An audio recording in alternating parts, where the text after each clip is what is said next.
അതിപ്പോൾ 10-ാം തീയതി കഴിയുമ്പോൾ കോടതി പറയുമല്ലോ. കോടതി പറയുകയാണ് അതുകൂടി പരിശോധിക്കണം ഈ SIT എന്ന് പറഞ്ഞു കഴിഞ്ഞാൽ, ഈ സ്പെഷ്യൽ ഇൻവെസ്റ്റിഗേഷൻ ടീം പരിശോധിക്കണം എന്ന് പറഞ്ഞാൽ ഒരു സംശയം വേണ്ട, അവർക്ക് ഹാൻഡ് ഓവർ ചെയ്യും. മാത്രമല്ല അവർക്കിപ്പോൾ ആവശ്യപ്പെടാം. ഞാൻ അതിൻ്റെ ഒരു നിയമവശം AG-യുമായിട്ട് ഇപ്പോൾ ഞാൻ ചോദിച്ചിട്ടുണ്ട്. ഇങ്ങനെ ഉള്ള ഒരു ഇത് ഇവർക്ക് ആവശ്യപ്പെടാൻ കഴിയുമോ?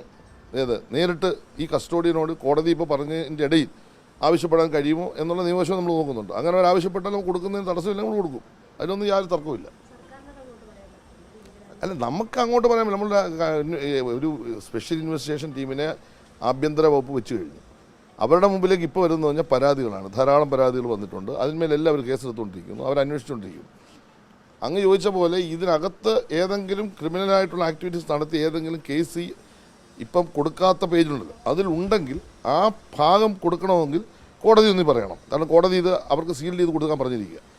കോടതി പറയുന്നതിന് മുമ്പ് ഇങ്ങനെ കൊടുക്കാൻ കഴിയുമോ എന്നുള്ള നിയമോപദേശവും ഞങ്ങളിപ്പോൾ ചോദിച്ചിട്ടുണ്ട്. അങ്ങനെ നമുക്ക് കൊടുക്കാൻ പറ്റുമോ? കൊടുക്കാൻ പറ്റുമെങ്കിൽ കൊടുക്കുന്നതിന് യാതൊരു തടസ്സവും സർക്കാരിനെ സംബന്ധിച്ചില്ല. അതിൻ്റെ നിയമോപദേശം വന്നിട്ട് നമുക്ക് ചെയ്യാൻ പറ്റും. കാരണം കോടതി മുമ്പിലുള്ളതുകൊണ്ട്.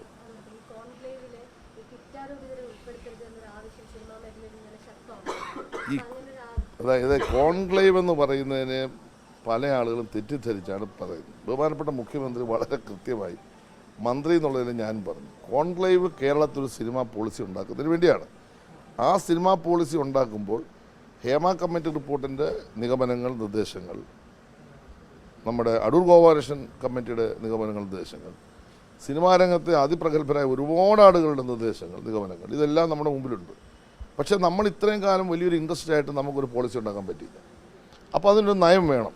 ഈ ഇൻഡസ്ട്രി ഡെവലപ്പ് ചെയ്യണം. ആ നയം എന്തായിരിക്കണം, ഏത് തരത്തിലാണ് ആ നയം രൂപീകരിക്കേണ്ടത് എന്നതിനെ സംബന്ധിച്ചുള്ള ഒരു ചർച്ചയിലേക്ക് പോയപ്പോഴാണ് ഈ കോൺക്ലേവ് എന്ന് പറയുന്ന ആശയം വന്നിട്ടുള്ളത്. ആ പേര് വേണേൽ മാറ്റാം, അതിനകത്തൊന്നും യാതൊരു പ്രശ്നമില്ല. കോൺക്ലേവ് എന്ന് പറയുന്നതിന് ഒരു സെമിനാർ എന്ന് വെച്ചാൽ മതി. അപ്പോൾ ഇത് നമ്മൾ എവിടെയാണ് അവതരിപ്പിക്കേണ്ടത്? ഈ മേഖലയിലെ എക്സ്പേർട്സ് ആയിട്ടുള്ള ആളുകളെയാണ് വിളിച്ചു കൂട്ടുന്നത്. ഇന്ത്യയിൽ ലോകത്തുള്ള എക്സ്പേർട്സുകൾ വരുന്നുണ്ട്. ഇൻ്റർനാഷണൽ ഫിഗേഴ്സിനെ വിളിക്കുന്നുണ്ട്, ഇന്ത്യയിലെ ഫിഗേഴ്സിനെ വിളിക്കുന്നുണ്ട്, കേരളത്തിലെ ഫിഗേഴ്സിനെ വിളിക്കുന്നുണ്ട്. വിവിധ പിന്നെ യൂണിയൻസ് അല്ലെ വിവിധ സംഘടനകൾ ഇതിനകത്ത് പ്രവർത്തിക്കുന്നുണ്ട്, അതിൻ്റെ ഭാരമായി. പക്ഷെ ഒരു കാര്യം ഞാൻ പറയാം, ഈ മീറ്റിങ്ങിൻ്റെ ഫൈനലൈസ് ചെയ്തിട്ടില്ല. അത് നടക്കുമോ നടക്കാതിരിക്കാനും സാധ്യതയുണ്ട്. ഇപ്പോൾ തടയുമെന്നൊക്കെ പറഞ്ഞതിൻ്റെ പേരിലൊന്നുമല്ല, ആ ഭയപ്പാടുകൊണ്ടൊന്നുമല്ല. അത് ഒരു പക്ഷേ ചിലപ്പോൾ ഇവരെ മാത്രമായി ഇൻറ്റേർണലായ ഡിസ്കഷൻ ഒരു സംഘടന മാത്രം വെച്ചുള്ള ഡിസ്കഷൻസിന് ഞങ്ങൾ ആലോചിക്കുന്നുണ്ട്. ഇപ്പോൾ ഉദാഹരണം, പ്രൊഡ്യൂസേഴ്സിൻ്റെ സംഘടന മാത്രം വെച്ച് ഡിസ്കഷൻ നടത്തുക, മറ്റ് നിർമ്മാതാക്കൾ WCC മാത്രം വെച്ച് ഡിസ്കഷൻ, അങ്ങനെ ഞങ്ങൾ ആലോചിക്കുന്നുണ്ട്. എങ്ങനെ ആലോചിച്ചാലും ഇതിൻ്റെ ഫ്രെയിം വർക്ക് എന്ന് പറയുന്നത് ഈ പോളിസിയിലേക്ക് എത്തുക, ആ ഫ്രെയിം വർക്കാണ് ഉദ്ദേശിക്കുന്നത്. അങ്ങനെ വരുമ്പോൾ അതിൽ ഇപ്പോൾ കുറ്റം ആരോപിച്ചിട്ടുള്ള അല്ലെങ്കിൽ കുറ്റം ചെയ്തു എന്ന് പറയപ്പെടുന്ന ഒരാളും ആയിട്ട് ഒരു ചർച്ചയും ഗവൺമെൻറ് ഈ പോളിസി ഉണ്ടാകില്ല. ഒരു സംശയം വേണ്ട കാര്യത്തിൽ. അതൊക്കെ ഒരു വ്യക്തിത്വമല്ലേ. ഞങ്ങൾ ഗവൺമെൻറ്റിനെ സംബന്ധിച്ചിടത്തോളം സ്ത്രീപക്ഷത്താണല്ലോ ഗവൺമെൻറ്. ഇവിടെ ചില മാധ്യമങ്ങളാണല്ലോ ഇങ്ങനെ പറഞ്ഞുകൊണ്ടിരിക്കുന്നത്, അല്ലെന്ന്. അങ്ങനെ വരുത്താൻ വേണ്ടി ശ്രമിച്ചത് പരാജയപ്പെട്ടു പോയി. ഞങ്ങൾ ശക്തമായ നിലപാട് സ്വീകരിച്ചതോടുകൂടി ഞങ്ങളുടെ ഗവൺമെൻറ്റിൻ്റെ നിലപാട് സ്ത്രീപക്ഷത്താണ്. സ്ത്രീകൾക്കെതിരായി നടക്കുന്ന ഒരു കടന്നാക്രമണത്തെയും ഗവൺമെൻറ് അംഗീകരിക്കില്ല. കടുത്ത ശിക്ഷാ നടപടി, നിയമ നടപടിയായിരിക്കും ഗവൺമെൻറ് ആ കാര്യത്തിൽ സ്വീകരിക്കുന്നത്. ഈ പോളിസിയിൽ അത് ശക്തമായി വരികയും ചെയ്യും. എന്ന് വെച്ച് കഴിഞ്ഞാൽ ഒരു വനിതയ്ക്ക് കേരളത്തിൽ സിനിമാ രംഗത്ത്, സീരിയൽ രംഗത്ത്, കലാരംഗത്ത് യാതൊരു വിധമായ ഭയവുമില്ലാതെ പ്രവർത്തിക്കാൻ കഴിയുന്ന ഒരു പോളിസി ആയിരിക്കും സംസ്ഥാന ഗവൺമെൻറ് ഉണ്ടാക്കാൻ പോകുന്നത്. അതിനാവശ്യമായ നിയമസംഹിതകൾ, നിയമ നടപടികളെല്ലാം അതിനകത്തുണ്ടാവും. അപ്പോൾ അങ്ങനെ ഒരു പോളിസി വരുന്നതിൻ്റെ ഗുണം കേരളത്തിൽ ഏറ്റവും കൂടുതൽ ഉണ്ടാകാൻ പോകുന്നത് നമ്മുടെ സഹോദരിമാർക്കാണ്. അതാണ് ഗവൺമെൻറ് നിലപാട്.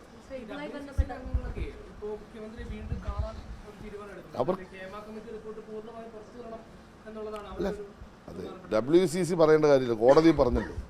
സീൽഡ് ചെയ്ത് കൊടുക്കാൻ പറഞ്ഞു കഴിഞ്ഞാൽ പിന്നെ നമ്മൾ കൊടുത്തു കഴിഞ്ഞാൽ പിന്നല്ലോ അവർക്ക് മുഖ്യമന്ത്രിയെ കാണാം, വകുപ്പ് മന്ത്രി തന്നെ കാണാം. നമ്മുടെ സഹോദരിമാരല്ലേ, അവർ വന്ന് കണ്ടിട്ടുണ്ടല്ലോ. അവരുടെ എല്ലാ അഭിപ്രായങ്ങളും ബഹുമാനപ്പെട്ട മുഖ്യമന്ത്രി കേട്ടതുകൊണ്ടാണല്ലോ ഹേമ കമ്മിറ്റി കോൺസ്റ്റിറ്റ്യൂട്ട് ചെയ്തത്. അതിലൊന്നും ഒരു പ്രശ്നമില്ല. ഞങ്ങളെ സംബന്ധിച്ചിടത്തോളം അവർ നമ്മുടെ സഹോദരിമാർ, അവർക്ക് എപ്പോഴും വന്ന് കാണാം. അവരുടെ പരാതികളോ അവരുടെ ആശയങ്ങളോ വിഷയങ്ങളോ ഗവൺമെൻറ് മുമ്പ് ധരിപ്പിക്കുന്നതിന് കുഴപ്പമെന്താ? അങ്ങനെ ധരിപ്പിച്ചാൽ അതുകൂടി വെച്ചുകൊണ്ടായിരിക്കും നിലപാടുകൾ ഗവൺമെൻറ് സ്വീകരിക്കുന്നത്. അതിനകത്തൊന്നും ഒരു സംശയം.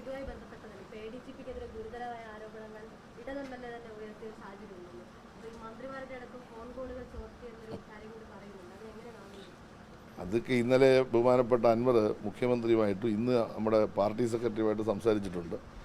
അത് ഞങ്ങൾ പാർട്ടി തലത്തിൽ ചർച്ച ചെയ്യേണ്ട ഒരു വിഷയമാണ്, ഗവൺമെൻറ് തലത്തിലും ചർച്ച ചെയ്യേണ്ട വിഷയമാണ്. അതിനെ സംബന്ധിച്ച് അന്വേഷണവും മുഖ്യമന്ത്രി പ്രഖ്യാപിച്ചിട്ടുണ്ട്. മുഖ്യമന്ത്രി വിഴിഞ്ഞാന്തി കോട്ടയത്ത് പറഞ്ഞല്ലോ, ഒരു പുഴുക്കത്തിനെയും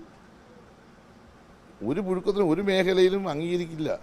അതിനെ എതിരായിട്ടുള്ള നിലപാട് ഗവൺമെൻറ് സ്വീകരിക്കണം അദ്ദേഹം പറഞ്ഞു കഴിഞ്ഞു. അതാണ് ഗവൺമെൻറ് പോളിസി. ഇല്ല, അതൊക്കെ ഗവൺമെൻറ്റിൻ്റെ നിലപാടുകൾ വ്യക്തമായി കഴിഞ്ഞു.